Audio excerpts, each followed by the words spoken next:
ശ്രീമന്നാരായണീയം ദശകം 29 അമൃതാഹരണവും അസുര നിഗ്രഹവും. ശ്ലോകം 8. ഗജാനന പത്മാർക്കം ഗജാനനമഹർനിശം അനേകദം തം ഭക്താനാം ഏകദന്തമുപാസ്മഹേ. സരസ്വതി നമസ്തുഭ്യം വരദേ ജ്ഞാനരൂപിണി വിദ്യാരംഭം കരിഷ്യാമി സിദ്ധിർഭവതു മേ സദാ. ഗുരുർബ്രഹ്മ ഗുരുർവിഷ്ണുർഗുരുർദേവോ മഹേശ്വര ഗുരു സാക്ഷാത് പരം ബ്രഹ്മ തസ്മൈ ശ്രീ ഗുരവേ നമഃ. ഓം നമോ ഭഗവതേ വസുദേവായ. യോഷാവപുർധനുജമോഹനമാഹിതം തേ ശ്രുത്വാ വിലോകന കുതൂഹലവാൻ മഹേശ. ഭൂതൈ സമം ഗിരിജയാ ച ഗദപദം തേ സ്തുത്വാ ബ്രവീദഭിമദം ത്വമധോതിരോധ. കഴിഞ്ഞ ശ്ലോകത്തിൽ നമ്മൾ കണ്ടു, അതിഘോരമായിട്ടുള്ള യുദ്ധം ഉണ്ടായ സമയത്ത് ഭഗവാൻ അവിടെ പ്രത്യക്ഷപ്പെട്ടു.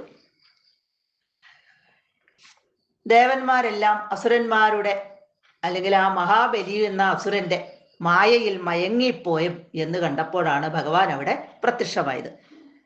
ഭഗവാൻ കാലനേമിയെയും മാലി മുതലായവരെയും ഒക്കെ കൊന്നുകളഞ്ഞു. ദേവേന്ദ്രൻ, പാകൻ, മഹാബലി, ജമ്പൻ, വലൻ എന്നിവരെയൊക്കെ സംഹരിച്ചു. ഇവിടെ മഹാബലിയൊക്കെ ഈ യുദ്ധത്തിൽ മരിച്ചതാണ്. പിന്നീട് ശുക്രാചാര്യരുടെ മൃതസഞ്ജീവനി വിദ്യ കൊണ്ടാണ് മഹാബലി ജീവിച്ചു പോരുന്നത്.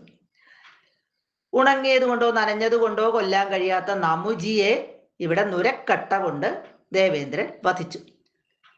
ആ സമയത്ത് ബ്രഹ്മാവിന്റെ നിർദ്ദേശപ്രകാരം അസുരവംശം മുടിഞ്ഞു പോകാതിരിക്കാൻ വേണ്ടിയിട്ട്, പരിപൂർണമായിട്ട് നശിച്ചു പോകാതിരിക്കാൻ വേണ്ടിയിട്ട് നാരദനെ പറഞ്ഞയക്കുകയാണ് ഭഗവാന്റെ അടുത്തേക്ക്.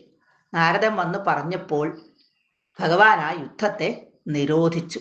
യുദ്ധം അവിടെ വച്ച് നിർത്തി.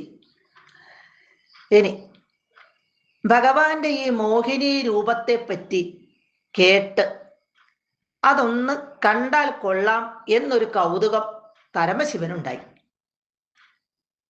ഇനി ആ കഥയാണ് ഇനിയുള്ള ശ്ലോകങ്ങളിലായിട്ട് പറയുന്നത്. ധനുജ മോഹനം. ധനുജ, ഇവിടെ ധനുജൻ എന്ന് പറഞ്ഞ അസുരൻ. ആ അസുരന്മാരെ എല്ലാം മോഹിപ്പിക്കുമാറ് ആഹിതം, ഇവിടെ ഭഗവാൻ സ്വീകരിച്ച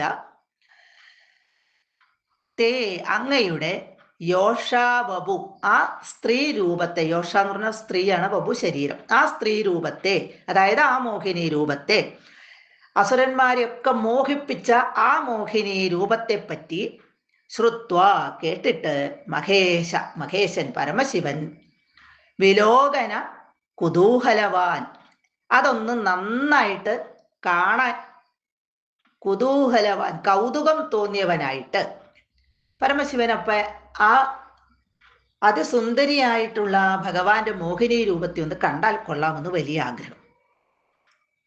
എന്നിട്ട് ഭൂതൈ ഗിരിജയാ ച സമം, ഭൂതഗണങ്ങളോടും ഗിരിജയ പാർവതിയോടും, ഗിരിജയാ ച പാർവതിയോടും സമം കൂടി, തേ പദം ഗത അങ്ങയുടെ ആ പദത്തിലേക്ക്, ആ ആസ്ഥാനത്തിലേക്ക്, അങ്ങിരിക്കുന്നിടത്തേക്ക്, അതായത് വൈകുണ്ഠത്തിലേക്ക് ഗത വന്നിട്ട്.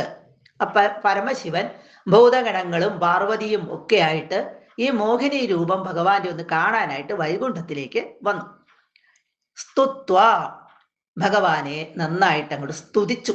എന്നിട്ട് അഭിമതം അബ്രവീത്, അഭിമതം തൻ്റെ ആ ആഗ്രഹം ഇന്നതാണ് എന്ന് അബ്രവീത് പറഞ്ഞു. പാർവതിയോടും ഭൂതഗണങ്ങളോടും കൂടി പരമശിവൻ വൈകുണ്ഠത്തിലേക്ക് വന്ന് ഭഗവാനെ നന്നായിട്ടങ്ങ് സ്തുതിച്ചു. എന്നിട്ട് വന്ന കാര്യം പറഞ്ഞു. എനിക്ക് ഭഗവാന്റെ ആ മോഹിനി രൂപം ഒന്ന് കണ്ടാൽ കൊള്ളാമെന്ന് ഉണ്ട്.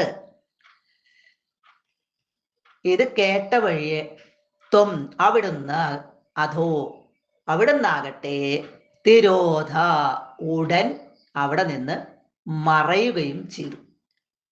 പരമശിവൻ ഇതങ്ങോട്ട് പറയലും ഭഗവാൻ അവിടെ നിന്ന് അപ്രത്യക്ഷമാകലും ഒരുമിച്ചായിരുന്നു. മറുപടി ഒന്നും പറഞ്ഞില്ല. അതിന് പകരം ഭഗവാൻ അവിടെ നിന്ന് മറയുകയാണ് ചെയ്തത്. സർവത്ര ഗോവിന്ദ നാമ സങ്കീർത്തനം ഗോവിന്ദ ഗോവിന്ദ.